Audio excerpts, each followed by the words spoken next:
Morning বন্ধুরা, তোমরা সবাই কেমন আছো? Welcome back to Sharmila family blog, Sharmila Facebook page. তো আজকে হচ্ছে কি বার বাবা? আজকে মঙ্গলবার। আচ্ছা, মনে তো হচ্ছে ওটাই। হ্যাঁ, আজকে মঙ্গলবার। ঠিক কখন গুড মর্নিং বলছি দেখো। সকাল থেকে দুদিন ধরে কি করছি সেটাই তোমাদের দুদিন ধরে।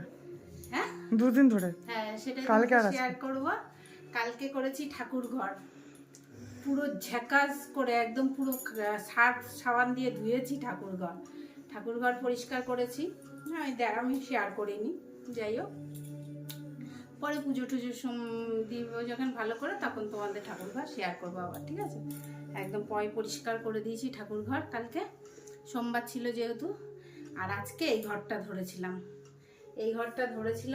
দেখো, জানলার পর্দা খুলে জানলা ধুয়েছি, পর্দা ধুতে দিয়েছি।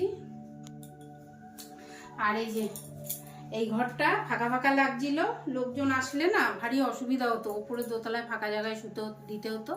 তাই জন্য ভাবলাম যে খাটটা তো ইউজ হচ্ছে না, কেন আমি একদমই নিচে শোয়া ধরেছি, কেন খাটে শুলে আমার প্রচণ্ড কোমর পেন হয়, স্পন্ডালাইসিসের ব্যথা শুরু হয়ে যায়। তার জন্য খাটটা পড়েই আছে উপরে, শুধু জায়গা নিয়ে। আর একটা তো তক্তাপোষ তোমরা দেখতেই পারো, ওইটা তো বিছনা করাই থাকে, যদি শুতে ইচ্ছা করে ওটাই শোবো।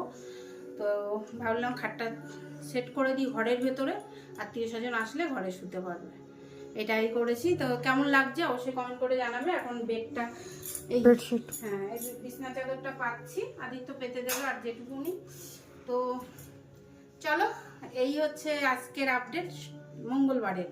আর রান্না কি করবো এরপরে একটু পরেই দেখাবো, ঠিক আছে? এই ব্লগটা অবধি, টাটা।